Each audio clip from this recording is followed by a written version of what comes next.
இந்த வெயில் டயத்துலலாம் இந்த அவினாசி ரோடு பிரிட்ஜு கீழே போகிற சுகமே தனி தான். ஏன்னா வெயில் சுத்தமாக வந்து தெரியாதுங்க, நிழலா இருக்கும். ஸோ இது வந்துட்டு டைட்டில் பார்க் ஜாயின் பண்ணுற அந்த ரோடு தான். ஸோ டைட்டில் பார்க் ரோட்டில் நீங்கள் இதுக்கு முன்னாடி போயிருந்தீங்கன்னா தெரியும்.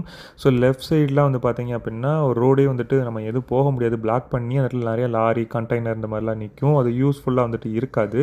ஸோ நம்ம ஒன் வே தான் போயிட்டு வர மாதிரி இருக்கும். இப்போ அது அழகாக ரெனோவேட் பண்ணி இப்போ வந்துட்டு 2 சைடு லேம்ப் போஸ்ட்டில் வச்சு சென்டரில் வந்துட்டு அந்த செடியெல்லாம் வச்சு சூப்பராக வந்துட்டு ரெனோவேட் பண்ணிட்டாங்க.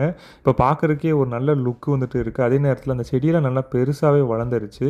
இதனால் ஆப்போசிட் ரோட்டில் வெஹிக்கிள்ஸ் எது நைட் டைமில் வருது, லைட்டு ஹை பீமில் வராங்க அப்படின்னா நமக்கு எந்த ஒரு ரெஃப்ளெக்ஷனும் இருக்காது, நீட்டாக நம்ம ட்ராவல் பண்ண முடியுது. ஸோ இதை வந்துட்டு அப்படியே மெயின்டைன் பண்ணாங்கன்னா சூப்பராக வந்துட்டு இருக்கும். ஸோ மெயின்டைன் பண்ணாமல் விட்டாங்கன்னா திரும்ப பழைய மாதிரி மாறிடும்.